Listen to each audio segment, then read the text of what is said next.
Halo Tribuners, Anda sedang menyaksikan live update Tribun News edisi Jumat 27 Agustus 2021 sore. Kami akan menyajikan informasi terkini dari berbagai daerah yang akan dilaporkan secara langsung oleh reporter kami di lapangan. Bersama saya Dea Mita, inilah live update selengkapnya. Kita menuju ke kabar pertama Tribuners. Kapolri Jenderal Listio Sigit Prabowo dan Panglima TNI Marsikal Hadi Cahyanto melakukan kunjungan kerja di Kota Jayapura pada hari ini Jumat 27 Agustus. Kunjungan kerja ini dalam rangka memastikan kesiapan pelaksanaan Pekan Olahraga Nasional atau PON ke-20 serta penanganan COVID-19. Terkait PON ke-20, Forkopimda Papua diminta berperan aktif dalam menyelesaikan venue pelaksanaan Pesta Olahraga Nasional tersebut. Forkopimda Jayapura juga harus memperhatikan penanganan dan pengendalian COVID-19. Informasi lengkapnya akan disampaikan oleh rekan jurnalis Tribun Papua, Hendrik Rewapatra, yang kini sudah tersambung bersama kami. Halo, Hendrik.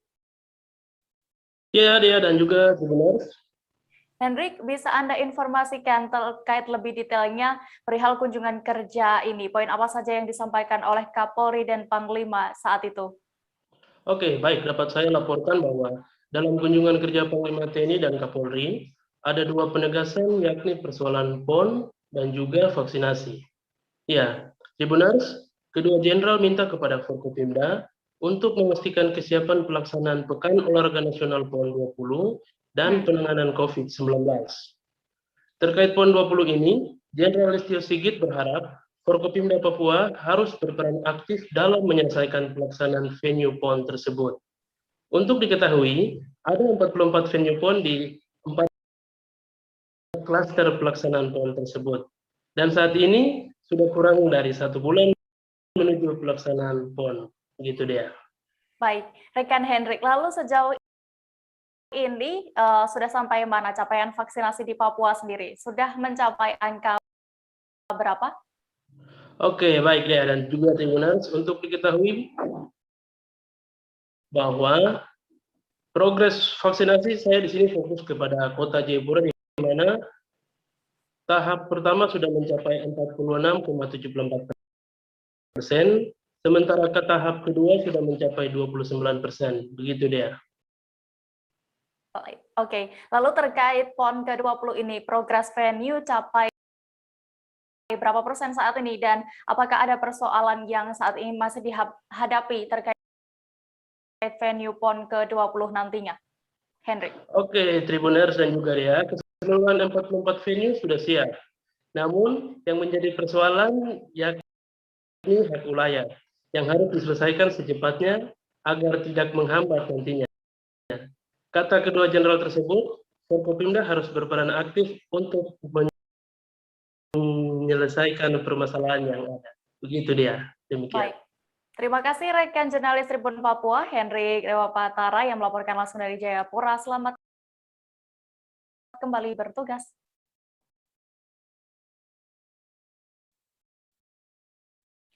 Masih dari Papua Tribuners, kumpulan kepala adat atau Ondowafi Support Numbai menyatakan sikap mendukung dan menyukseskan Pekan Olahraga Nasional atau PON ke-20 Papua mendatang.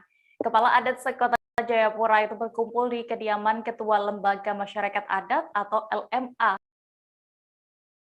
di kawasan Tanah Hitam, Distrik Abepura, Papua.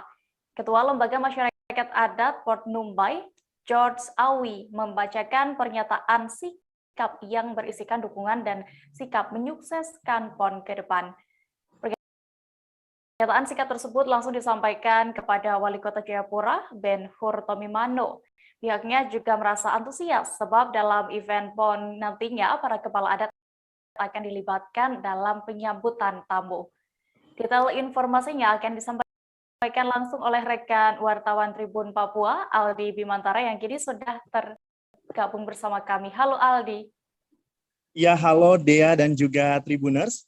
Dapat saya laporkan dari Jayapura, Papua, kepala adat atau yang biasa dikenal oleh masyarakat Papua dengan sebutan Ondowafi, melakukan pertemuan dan menyatakan sikap untuk mendukung Pekan Olahraga Nasional ke-20 di Papua Oktober mendatang. Dalam pernyataan sikap yang dilangsungkan di kediaman Ketua Lembaga Masyarakat Adat itu, ada beberapa poin penting yang disampaikan terkait dukungan para kepala adat untuk menyukseskan Pekan Olahraga Nasional ke-20 tahun 2021 Oktober mendatang. Dea. Iya, rekan Aldi, lalu apa saja poin-poin penting itu dalam penyampaian pernyataan sikap oleh Ketua LMA tersebut? Baik Dea dan juga Tribuners, dalam penyampaian pernyataan sikap yang dibacakan oleh Ketua LMA Sekota Jayapura George Awi, poin penting yang disampaikan ialah kesiapan dan dukungan penuh untuk menyukseskan Pekan Olahraga Nasional ke-20 di Provinsi Papua, khususnya di Kota Jayapura. Selain itu, Dea dan juga Tribuners, pihaknya juga menyampaikan kepada semua elemen masyarakat untuk bersama-sama menjaga ketertiban dan keamanan di Kota Jayapura demi kesuksesan penyelenggaraan Pekan Olahraga Nasional. Dea. Iya, rekan Aldi, tadi berdasarkan pantauan Anda saat pertemuan tersebut, siapa saja yang saat itu dilibatkan dalam pertemuan kepala adat Support Numbai ini? Ya, baik Dea dan juga Tribuners, berdasarkan pantauan saya di lapangan, dalam pertemuan Ondo Api sekota Jayapura itu yang berlangsung di kediaman Ketua LMA yang terletak di kawasan Tanah Hitam, Distrik Abepura itu dihadiri oleh 10 Ondo Api atau kepala adat di Kota Jayapura, dan turut hadir pula Wali Kota Jayapura, Kapolresta Jayapura Kota, dan Dandim 1701 Jayapura, Papua. Dea. Iya, lalu bagaimana dengan respons masyarakat adat dalam event PON 2 di bulan Oktober nantinya, Aldi? Iya, Dea dan juga Tribuners, dapat saya informasikan kaitannya dengan event Pekan Olahraga ke-20 di Provinsi Papua tahun 2021 ini. Dalam pertemuan tersebut, masyarakat kepala adat di Kota Jayapura mendukung penuh dan siap menyukseskan event 4 tahunan itu di klaster Kota Jayapura, Papua. Bahkan para kepala adat sekota Jayapura siap untuk menjamu para tamu yang hadir dengan tarian khas, kuliner lokal, dan upacara adat kesukuan tentunya. Dia kembali ke Anda. Baik, terima kasih. Tadi juga rekan Aldi sudah mendapatkan keterangan dari George Awi selaku Ketua Lembaga Masyarakat Adat Port Numbai. Berikut liputan lengkapnya untuk Anda. Pelaksanaan PON 20 tahun 2021 di Kota Jayapura. Salam olahraga. Pada hari ini, Selasa 24 Agustus 2021, bertempat di kediaman Ketua LMA Port Numbai, kami para Ondoafi, wilayah adat Port Numbai, sebagai pemilik tanah, air, dan negeri ini menyatakan: 1. Mendukung penuh pelaksanaan PON 20 tahun 2021 di Kota Jayapura, dan menyambut gembira kedatangan saudara-saudara kami dari 33 provinsi di Indonesia di negeri kami matahari terbit Port Numbai. 2. Menghimbau kepada semua masyarakat Kota Jayapura yang mendiami tanah ini, marilah bersama kita menjaga keamanan, ketertiban demi suksesnya penyelenggaraan PON 20 Papua tahun 2021 di Kota Jayapura. 3. PON 20 Papua tahun 2021, harga diri orang Papua. Seorang pasti bisa. Kota Jayapura siap.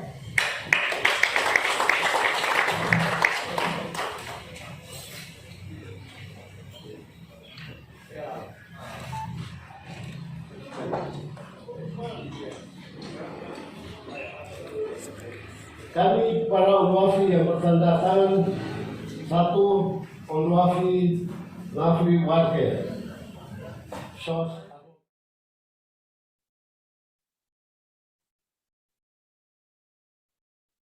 Dari Jayapura, Papua, kita beralih ke Sumatera Selatan, Tribuners.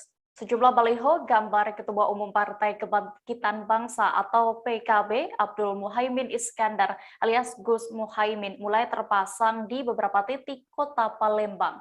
Di dalam baliho yang berukuran besar tersebut, yang berada di jalan, salah satunya berada di Jalan Merdeka Kota Palembang ini bertuliskan 76 tahun Indonesia Merdeka, padamu negeri kami berbakti, dan di bawahnya tertera nama Gus Muhaimin. Untuk mengetahui lebih detailnya terkait baliho ini, sudah bergabung bersama kami rekan jurnalis Tribun Sumsel, Arif Rohekan, yang akan menyampaikan laporan. Halo Arif.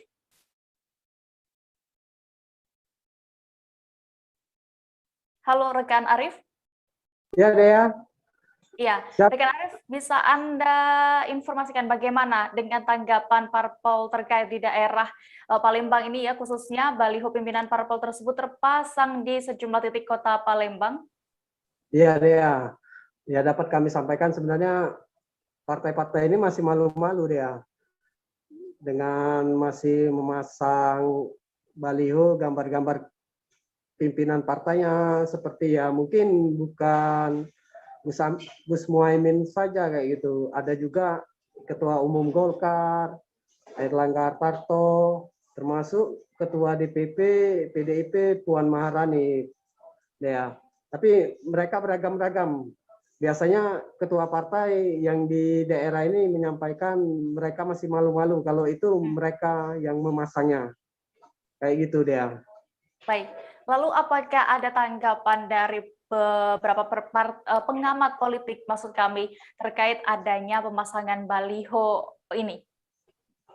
Ya, Dea, kalau dari pengamat politik dari Forum Demokrasi Sriwijaya Bagindo Togar, ya ini ya mulai maraknya wajah wajah para tokoh utama atau pimpinan parpol di beberapa kota besar termasuk di kota.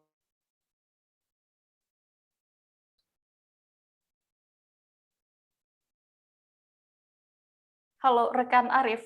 Palembang, khususnya Palembang merawat serta mayoritas meskipun ya Dea. Iya baik. Ini gunanya merawat serta meningkatkan derajat mereka, popularitas mereka Dea. Walaupun pilpres nanti masih cukup lama 2024 kayak gitu Dea. Baik.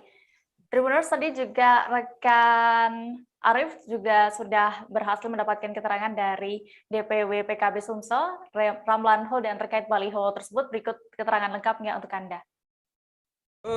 Secara organisasi kita belum bikin terlalu banyak, tapi mungkin ada ide-ide dari simpatisan atau kader, mungkin saja ada. Tapi kita belum membuat untuk apa namanya besar-besaran belum.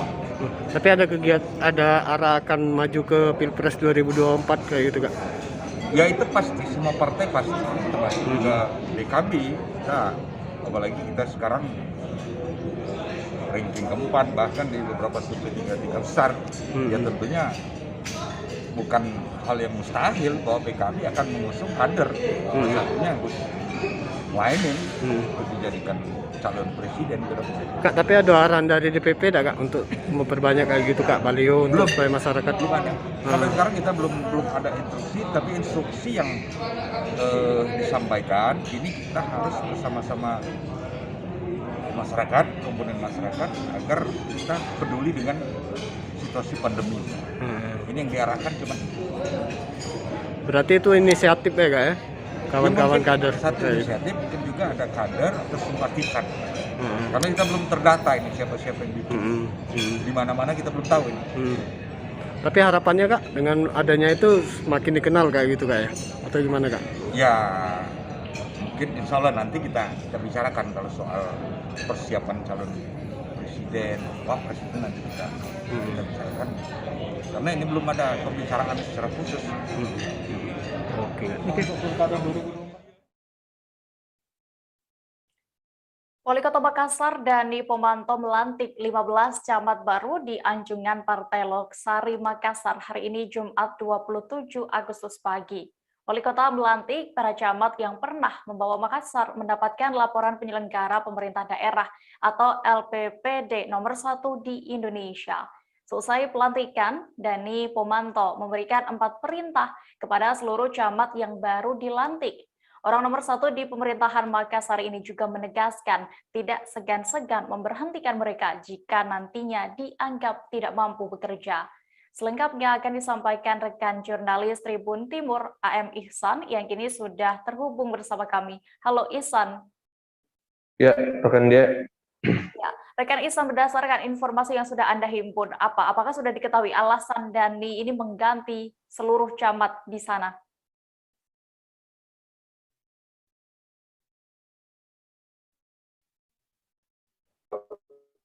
Dari pembantu tadi menjelaskan bahwa asar yang berjumlah 15 itu karena camat sebelumnya dianggap tidak bisa bekerja dengan baik atau kinerjanya sangat rendah. Ini terbukti dari beberapa temuan BPK yang akhirnya membuat Makassar untuk pertama kalinya dalam 5 tahun terakhir tidak meraih WTP. Begitu rekan dia. Iya, lalu setelah dilantik ini juga wali kota Dhani sempat mengutarakan 4 perintah tugas ya untuk seluruh camat baru ini. Apa saja itu? Ya, keempat tugas itu salah satunya adalah memisahkan orang sakit atau OTG COVID-19 di setiap kecamatan dan kelurahan untuk melakukan isolasi apung di kapal KM sini, dan juga mereka diminta untuk berbaur dengan tokoh-tokoh masyarakat sekitar. Keempat hal ini yang sekarang menjadi fokus dari Bapak Dhani Pomanto, karena camat sebelumnya dianggap tidak bisa mempresentasikan hal tersebut. Begitu rekan dia. Oke, lalu apakah ke depannya akan ada pergantian pejabat lagi di lingkungan pemerintah kota, Ihsan? Ya, rencananya di presetting atau sekretaris dinas yang akan diangkat menjadi PLT eselon 2, dan Dhani tadi menarget bahwa di bulan September ini perombakan di struktur pemerintahan itu sudah harus rampung, kecuali untuk eselon 2 mungkin karena harus melalui lelang jabatan yang direkomendasikan oleh Kemendagri. Begitu rekan dia. Baik. Tribuners, tadi juga rekan jurnalis Tribun Timur, Ihsan, berhasil mendapatkan keterangan dari Wali Kota Makassar, Dhani Pomanto. Berikut liputan lengkapnya untuk Anda. Jadi dikembalikan ya? Ya, jadi yang pertama, camat lama ini kan kemarin demosi dengan alasan tidak jelas. Itu yang pertama. Ya, maka hari ini saya melihat bahwa apa yang program yang menjadi bahagian harus jalan di kecamatan dan di kelurahan tidak berjalan maksimal. Nah, sehingga saya melantik camat yang sudah pernah membuktikan mereka mendapatkan terbaik di Indonesia. Pada saat itu kita mendapatkan LPPD nomor 1 di Indonesia. Tapi hari ini berbeda dengan kemarin. Makanya saya menekankan tadi tentang 4 perintah tadi itu.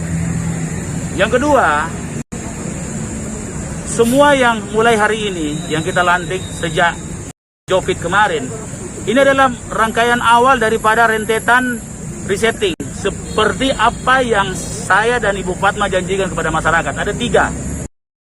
Pertama, Makassar Recover sudah kita jalankan.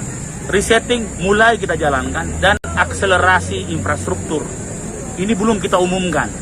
Nanti setelah sudah setengah kami resetting, kita akan umumkan apa-apa saja yang kita akan bangun di 2021 dan 2022. Dan apa saja yang kita akan benahi di 2021 ini. Sebanyak 13 WNI asal Sulawesi Selatan ditangkap aparat keamanan Malaysia dari Eastern Sabah Security Command atau ESCOM. Mereka ditangkap lantaran nekat masuk ke Malaysia secara ilegal pada Senin 23 Agustus lalu. Informasi yang dihimpun, 13 WNI itu ditangkap bersama 2 orang warga negara Malaysia di wilayah Batu Payung, Tawau. Konsulat RI di Tawau, Malaysia kini belum diizinkan untuk bertemu dengan 13 WNI tersebut yang belum lama ini ditangkap oleh polis Malaysia. Informasi lengkapnya akan disampaikan oleh rekan wartawan Tribun Kaltara, Febrianus Felis, yang kini sudah tersambung bersama kami. Halo Felis. Ya, halo Dea. Ya, rekan Felis, bisa Anda ceritakan bagaimana awalnya WNI ini akhirnya bisa ditangkap oleh polis Malaysia? Baik, informasi yang dihimpun dari LO Polri di Tawau, AKBP Agus Iswanto mengatakan bahwa pada hari Senin 23 Agustus 2021 sekira pukul 23.30 waktu setempat, sebanyak 13 WNI ditangkap bersama 2 warga negara Malaysia di wilayah Batu Paing Tawau. 2 orang warga Malaysia itu dikabarkan akan membawa 13 WNI itu ke tempat tujuan yang sampai sekarang belum diketahui dengan menggunakan kendaraan mobil. Dari 13 WNI itu 7 diantaranya merupakan laki-laki dewasa, 5 diantaranya perempuan dewasa dan 1 anak perempuan. Jadi mereka masuk ke sana diketahui pada malam hari dan tanpa mengantongi dokumen perjalanan atau bisa disebut dengan perjalanan ilegal. Ya. Baik, rekan Felis, lalu berarti apakah sudah diketahui tujuannya mereka ini ke Malaysia? Baik, informasi yang dihimpun dari LO Polri di Tawau AKBP Agus Siswanto kembali mengatakan bahwa tujuan 13 WNI itu masuk ke sana adalah untuk bekerja. Namun sampai sekarang mereka saat ini masih menjalani siasatan di polisi Tawau, di Polis Malaysia Tawau, sehingga belum bisa diketahui lebih lanjut mengenai bekerja di bagian daerah mana. Ya. Oke, lalu bagaimana dengan kabar terkini dari penangkapan 13 WNI saat ini? Baik, informasi yang dihimpun dari Fungsi Penerangan Sosial dan Budaya Konsulat RI di Tawau, Emir Faisal mengatakan bahwa hingga kini pihaknya belum bisa memastikan atau mendapatkan izin untuk bertemu dengan 13 WNI itu, karena sampai sekarang mereka juga sudah mengajukan akses ke konsulat ke Ibu Pejabat Polis daerah Tawau, namun belum mendapatkan izin untuk bertemu dengan belasan WNI. Tapi menurut Konsulat RI Tawau bahwa belasan WNI tersebut sedang menjalani siasatan lebih lanjut mengenai dengan maksud dan tujuan mereka masuk ke Tawau secara ilegal, diduga takutnya mereka membawa barang-barang terlarang untuk bisa masuk ke Malaysia. Ya. Baik, terima kasih rekan wartawan Tribun Kaltara, Febrianus Felis untuk laporannya. Selamat kembali bertugas. Tribuners, misteri penemuan jenazah wanita yang ternyata dibunuh di Sungai Cidurian, Bandung akhirnya terungkap. Kabar selengkapnya seusai jeda sejenak, tetaplah di Live Update. Oke, apa kabar Bang Ariski di sini untuk strateginya? Kalau saya sendiri di Jumit 37 ini yang semalam baru mulai, saya udah Kopernita. Sebenarnya aku nggak ngerasa itu penangkapan atau penggerebegan atau apapun itu, karena gini loh, posisinya kriteria. Jadi kita mengenal disebut dengan stroke yang tidak berdarah dengan stroke yang berdarah. Stroke yang tidak berdarah itu biasanya ditandai dengan adanya penyumbatan. Kalau itu terjadi di sini mungkin pikirnya tidak ke situ kali ya, tapi kalau di Korea atau di Kamboja itu ada beberapa paper yang saya itu Mas. Ya. Dulunya tukang koran. Oh gitu ya. Tukang koran. Ya, saya baca itu, Pak. Tuh kan pernah baca kan? Ya. Jadi kalau saya jadi pangdam itu udah bersyukur banget. Si anak ini dijadikan sebagai tersangka begitu. Ya, kalau ini kita bicara yang di luar kasus Situbondo ya. Dengan nama hujan shower, di mana terdapat batas jelas antara daerah hujan dan tidak hujan yang biasanya terjadi pada fase awal masuk stage atau tahap berbahaya tuh Kang. Jadi mulai artinya terjadinya perlembekan. Nah itu untuk penetrasi akan sulit gitu ya. Dok, saya ini menurut saya memang tidak mudah, bukan urusan tanah diambil. Kalau misalnya Amerika Serikat sekarang, Rasulullah mengatakan dalam sebuah hadis bahwa berpuasa di 6 hari Syawal itu. Oke, apa kabar Bang Ariski di sini untuk strateginya? Ya. Kalau saya sendiri di Jumit 37 ini yang semalam baru mulai, saya udah Kopernita. Sebenarnya aku nggak ngerasa itu penangkapan atau penggerebegan atau apapun itu, karena gini loh, posisinya kriteria. Jadi kita mengenal disebut dengan stroke yang tidak berdarah dengan stroke yang berdarah. Stroke yang tidak berdarah itu biasanya ditandai dengan adanya penyumbatan. Kalau itu terjadi di sini mungkin pikirnya tidak ke situ kali ya, tapi kalau di Korea atau di Kamboja itu ada beberapa paper yang saya itu Mas. Ya. Dulunya tukang koran. Oh gitu ya. Tukang koran. Ya, saya baca itu, Pak. Tuh kan pernah baca kan? Ya. Jadi kalau saya jadi pangdam itu udah bersyukur banget. Si anak ini dijadikan sebagai tersangka begitu. Ya, kalau Ini kita bicara yang di luar kasus Sebongombo ya. Dikenal dengan nama hujan shower, di mana terdapat batas jelas antara daerah hujan dan tidak hujan yang biasanya terjadi pada fase awal mature stage atau tahap bahaya itu Kang. Jadi mulai artinya terjadinya perlembekan. Nah itu untuk penetrasi akan. Terima kasih Tribuners, Anda masih menyaksikan live update. Kita menuju ke kabar selanjutnya.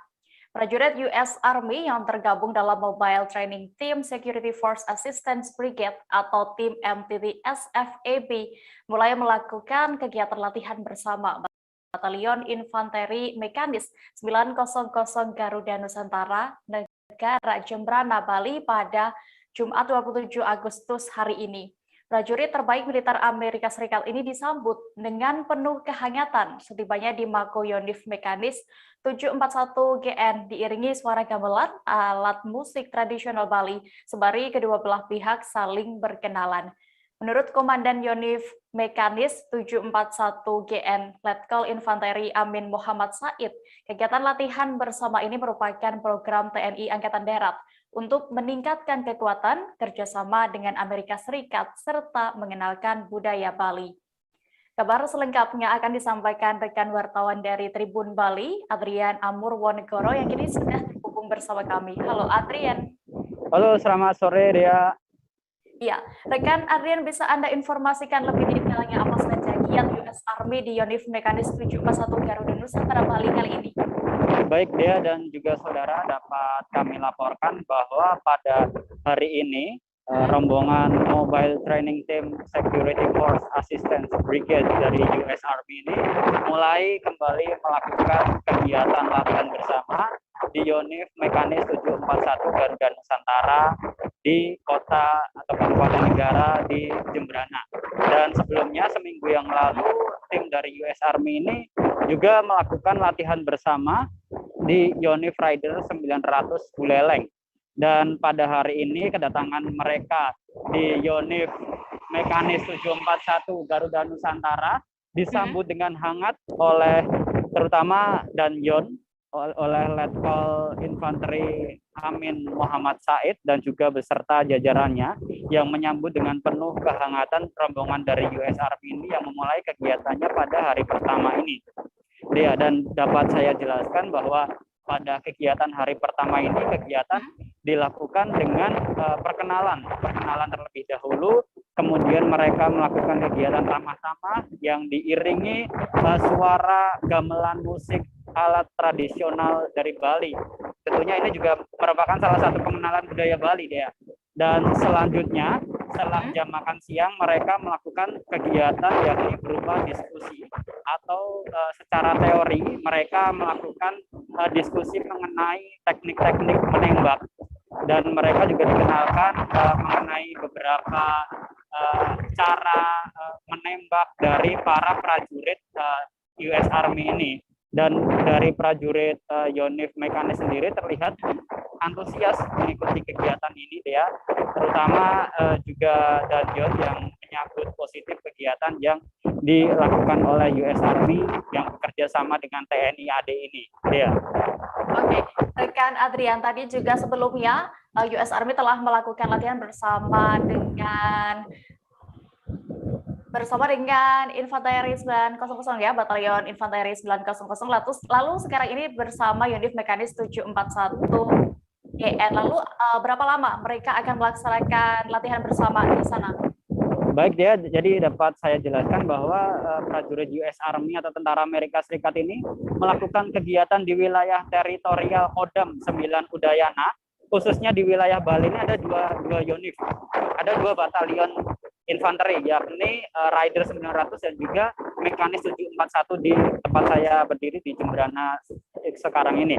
Dan juga dapat kami sampaikan bahwa total keseluruhan agenda dari tentara Amerika berada di Bali ada sebanyak atau maksud kami selama 2 minggu. Jadi 1 minggu kegiatan di Buleleng dan 1 minggu lagi atau dari tanggal 27 ini hingga tanggal 1 September mendatang melakukan kegiatan di Yonif Mekanis 741 Garuda Nusantara Jembrana ini. Dan selama 5 hari mereka akan melakukan kegiatan latihan bersama dalam kegiatan latihan bersama itu mereka akan menggelar berbagai kegiatan baik yang bersifat militer maupun bersifat non-militer.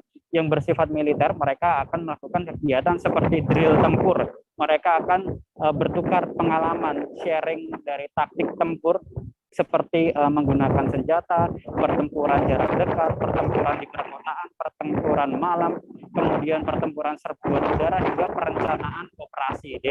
Selain itu juga kami dapat sampaikan pula bahwa kegiatan ini menariknya bukan hanya kegiatan yang bersifat militer saja, akan tetapi juga ada pula kegiatan-kegiatan lain seperti olahraga, fun games, dan yang paling menarik adalah Culture Day, di mana prajurit US Army ini melakukan kegiatan pengenalan budaya di wilayah Bali. Jadi mereka ini akan diajak untuk mengenal adat istiadat, sejarah, budaya, hingga pariwisata di Bali.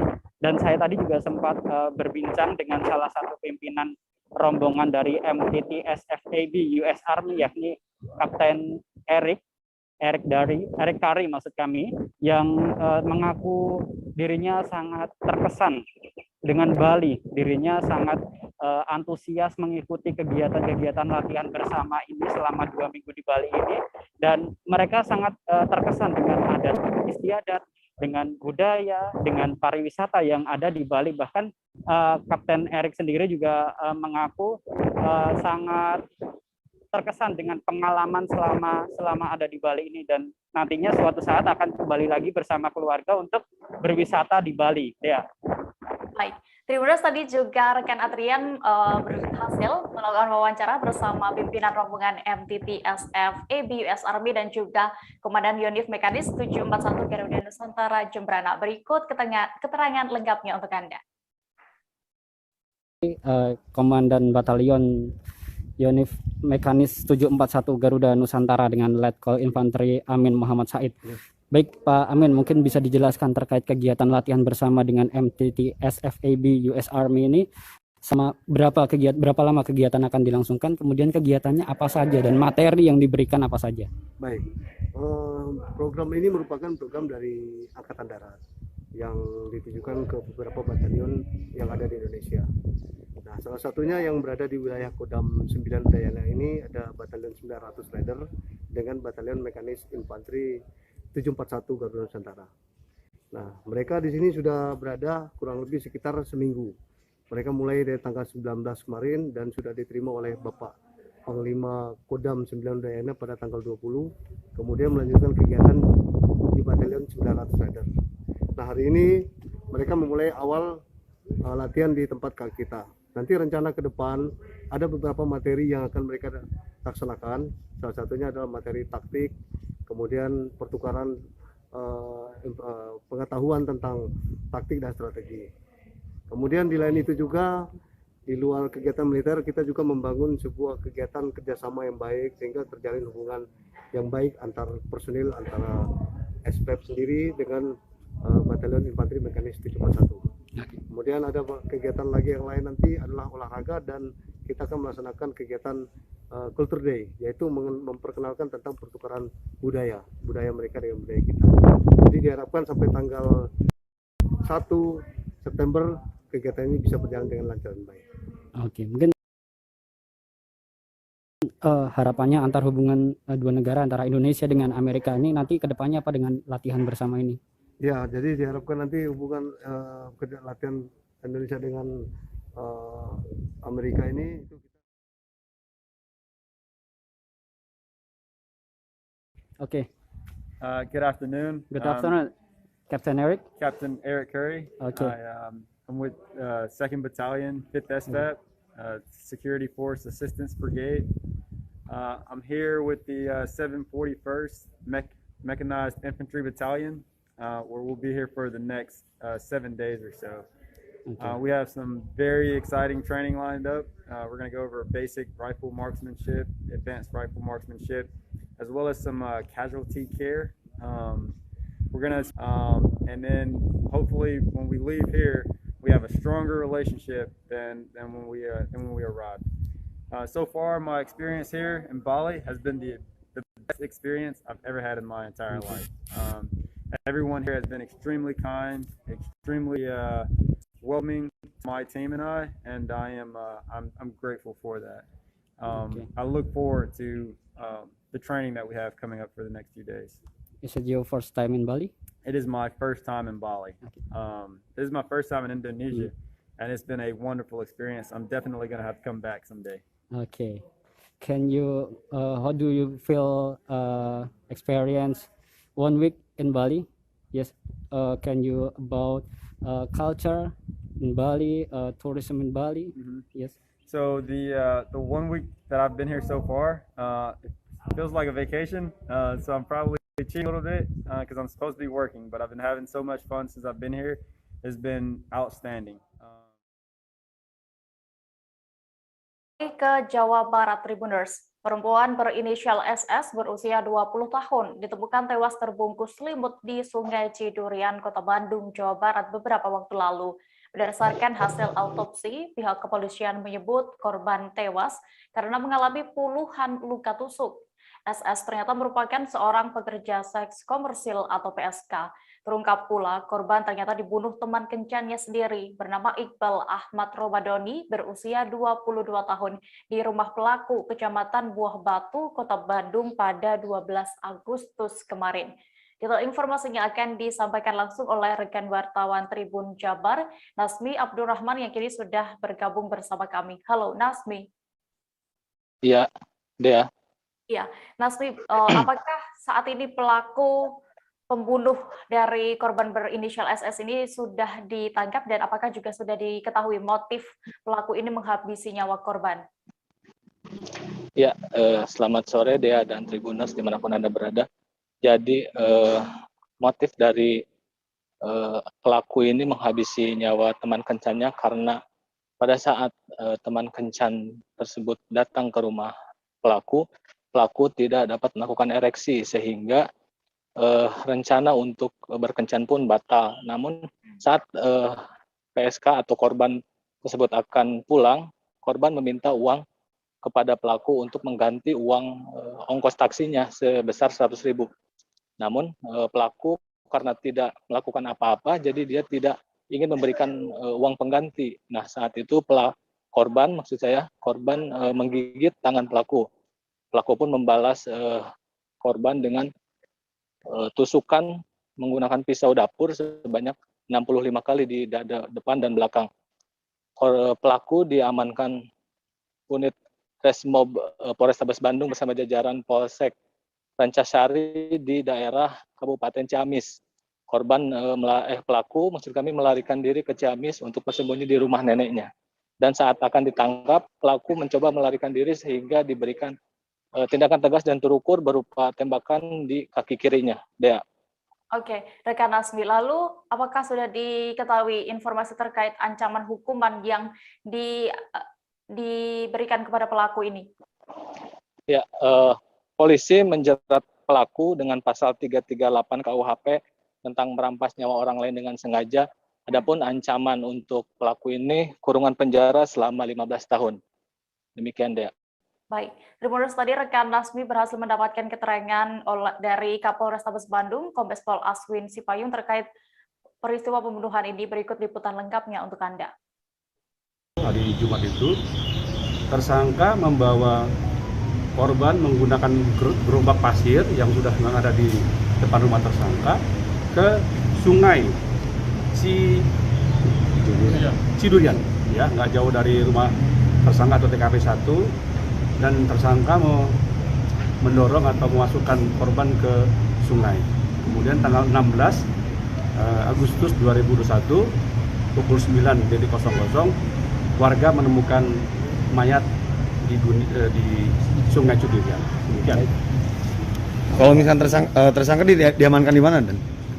Tersangka diamankan di wilayah Ciamis kemarin, ya. Kemarin kita tim sudah menangkap tersangka di wilayah Ciamis. Jadi korban itu sempat terseret arus sungai atau gimana? Iya betul. Jadi dibuang di dekat rumah TKP 1 di rumah tersangka, kemudian terseret arus, kemudian ditemukan warga besoknya. Ya. Dan pisau yang digunakan pelaku membunuh itu dari siapkan atau ditemukan diperoleh di rumah korban?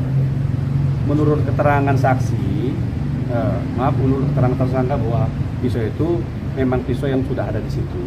Memang itu rumah tersangka, pisau sudah ada di situ. Cekcok itu terjadi. Saat ini keterangannya seperti itu. Kita akan dalami lagi apakah ini direncanakan, atau ini tidak direncanakan pembunuhannya. Ya, mohon waktu sekarang nggak bisa disimpulkan dulu. Tapi BB pisau itu memang ada di rumah tersangka. Itu rumahnya tuh yang apartemen itu kan? Bukan. Apartemen mah itu Korban. Rumahnya korban. Komandan, Korban. Komandan itu si pelaku melakukan penusukan terhadap korban berapa kali, Komandan? 45 kali.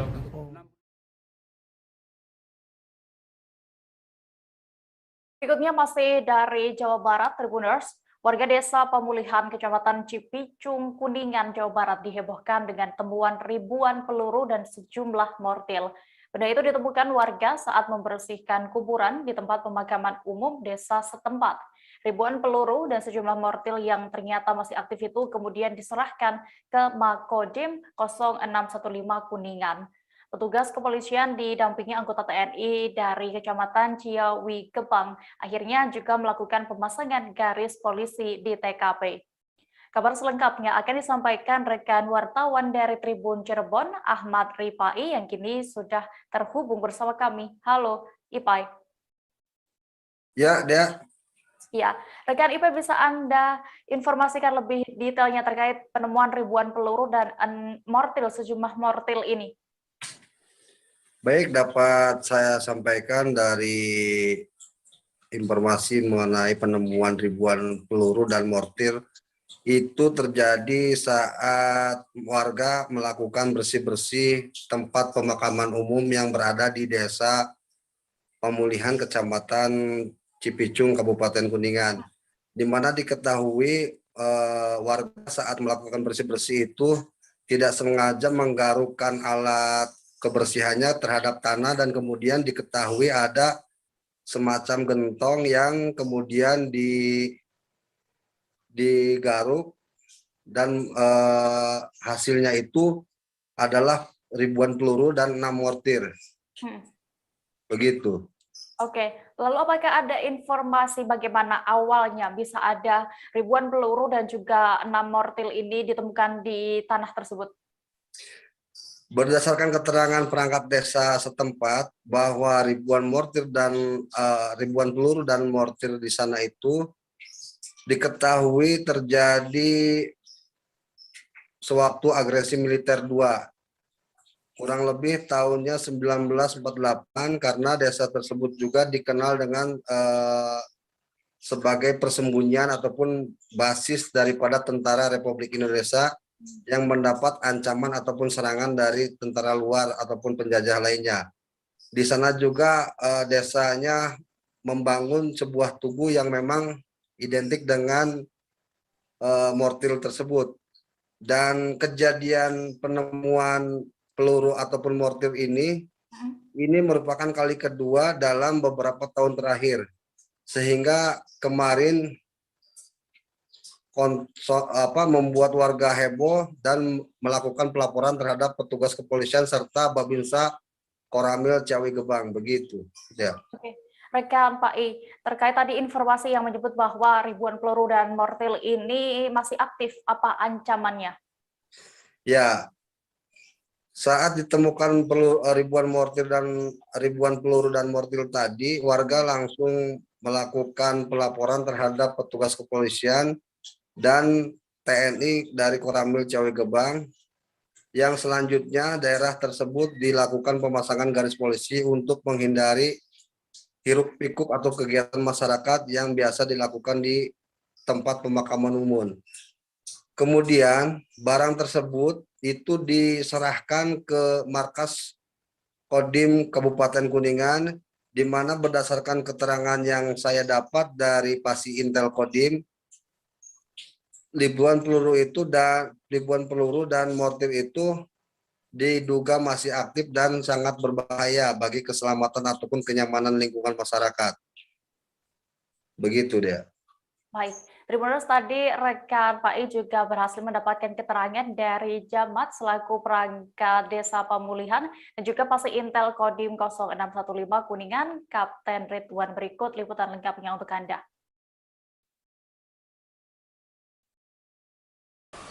Awalnya gini, kemarin kan waktu kalau di kampung itu ada adat seperti kliwonan itu, membersihkan kuburan lah, makam, istilahnya jaroh. Waktu ketika dia membersihkan ini, tanah ini, pas ke Cangkul dah, beres ke Cangkul, pas ketemu gentong apa? Gentong, hanya dibongkar ternyata peluru dalamnya itu. Berapa banyak? Banyak kan sih Pak? Hampir berapa? Hampir seribuan.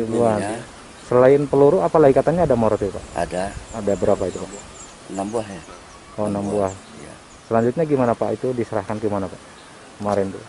Yang kemarin itu kebetulan kan ada bertepatan dengan kunjungan ya. Silaturahmi Pak Pangdam.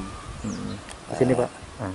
Pak Pangdam, langsung dia ada tim langsung ke sini, diamankan garis polisi, akhirnya diamankan. Diamankan gitu ya. Pak, ada sejarahnya nggak sih Pak kalau di sini ada temuan mortir ini Pak? Sejarahnya waktu dulu memang di Pemulihan kan agresi militer Belanda ya. Waktu tahun berapa? 48. 48 tuh. Perang dunia mungkin ya, Perang Dunia Kedua ya. Iya. Gitu. Di sini kan ya kira-kira ada pergerakan perlawanan ke tentara Belanda. Akhirnya mungkin atau barang itu entah hasil rampasan atau gimana, memang banyak katanya yang disimpan di sini gitu, yang disembunyikan di sini. Gitu. Katanya pernah terjadi juga penemuan di sini Pak? Iya, waktu dulu memang waktu menggali kuburan, pas waktu bersihkan sini ya kita sinilah terjadi itu waktu itu dalam peti. Waktu itu mah. Iya. Gitu. Berarti dulunya sejarahnya di sini sempat. Jadi penemuan di mana itu Pak? Penemuan di makam ya, jadi tempat umum. Kebetulan pembersih makam itu lagi bersih-bersih makam, melihat guci. Jadi setelah dilihat guci itu dilihat, rupanya dibuka-buka ada munisi gitu, munisi sama mortir ini.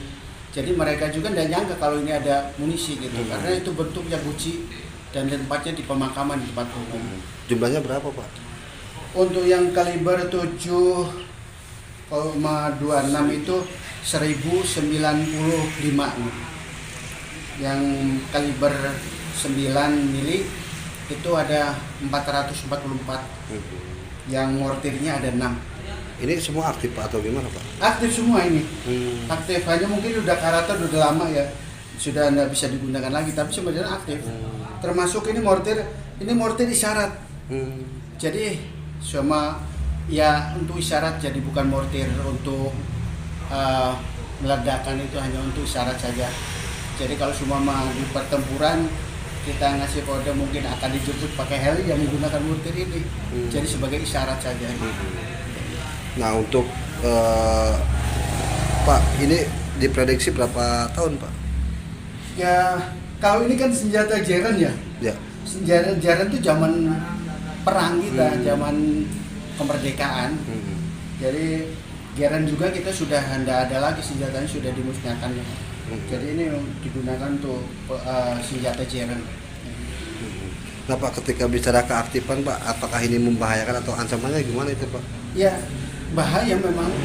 Kalau semua meledak karena panas atau mungkin menyimpannya sembarangan bisa meledak. Ya sama saja bahayanya seperti peluru. Muara air Kantung yang merupakan jalur masuk ke Pelabuhan Jelitik, Sungai Liat, Kabupaten Bangka terus mengalami penyempitan dan pendangkalan. Muara yang merupakan akses satu-satunya bagi nelayan tersebut diapit oleh 2 gundukan pasir setinggi puluhan meter. Perahu-perahu milik nelayan yang hendak melintas pun harus mengurangi kecepatannya. Nelayan juga harus melakukan manuver kapal dengan pas agar perahu tidak kandas dan terhenti di tengah-tengah muara. Bahkan akan sangat kesulitan jika ada 2 perahu milik nelayan yang berpapasan dan melintasi muara tersebut dalam waktu yang bersamaan. Untuk mengetahui lebih detailnya, sudah bergabung bersama kami rekan jurnalis Bangka Pos, Arya Bima Mahendra yang akan menyampaikan laporan. Halo Arya. Ya, halo Dea. Rekan Arya, bisa Anda informasikan lebih detailnya bagaimana pendangkalan dan penyempitan muara tersebut ini bisa terjadi? Ya, baiknya sebelumnya saya informasikan terlebih dahulu Dea bahwa penyempitan ataupun pendangkalan muara air kantung di Pelabuhan Jelitik Sungai Liat Kabupaten Bangka ini sudah terjadi bertahun-tahun, di mana di situ terlihat ada 2 buah gundukan pasir setinggi puluhan meter yang mengapit muara Jelitik tersebut. Nah, diketahui bahwa pendangkalan ataupun penyempitan ini sendiri merupakan ataupun dampak dari aktivitas pertambangan yang mana hasil ataupun pasir dari aktivitas pertambangan tersebut diletakkan di muara tersebut sehingga terjadilah gundukan pasir yang mengikis alur masuk muara seperti itu, Dea. Oke, lalu bagaimana dengan tanggapan masyarakat dan juga nelayan sekitar terkait pendangkalan muara ini? Ya, tentu saja para nelayan ataupun masyarakat yang beraktivitas di sekitar muara tersebut mengaku sangat kesulitan dan mengalami berbagai keluhan, di mana salah satunya mereka terpaksa harus pandai-pandai mencari waktu yang tepat, misalnya untuk menghitung kapan air akan pasang dan surut, karena jika memang saat air sedang surut, otomatis perahu mereka itu akan langsung surut. Oleh karena itu mereka juga harus pandai-pandai mencari spot ataupun titik yang tepat sehingga tidak mengalami kandas ataupun terhenti di tengah-tengah muara. Seperti itu, Dea. Oke, rekan Arya, lalu apakah sudah ada respons ataupun tindakan yang diambil oleh pihak terkait untuk mengatasi pendangkalan dan penyempitan muara ini? Ya, menurut Kepala Dinas Perikanan Kabupaten Bangka, pendangkalan ataupun penyempitan muara yang sudah terjadi bertahun-tahun tersebut memang sudah beberapa kali dicarikan solusinya, di mana salah satunya adalah dengan dikeruk menggunakan alat berat berupa eskavator. Namun pengurukan oleh eskavator tersebut dinilai kurang efektif, mengingat pasir yang sudah dikeruk itu hanya diletakkan di pinggir-pinggirnya saja, ya, sehingga apabila air pasang, pasir-pasir tersebut akan kembali jatuh ke air ataupun ke laut. Nah, oleh karena itu, Kepala Dinas Perikanan Kabupaten Bangka meminta kepada pihak penambang terkait ataupun pihak perusahaan swasta yang menambang di sekitar lokasi untuk melakukan pengisapan ataupun penyodotan pasir tersebut menggunakan kapal isap, yang mana nantinya pasir-pasir tersebut alangkah baiknya ditaruh ataupun di tempat lain sehingga tidak menutupi alur keluar masuk di muara Jelitik air kantung Sungai Liat tersebut. Seperti itu, Dea. Baik. Terima kasih rekan jurnalis Bangka Pos, Arya Bima Mahendra untuk laporannya. Selamat kembali bertugas.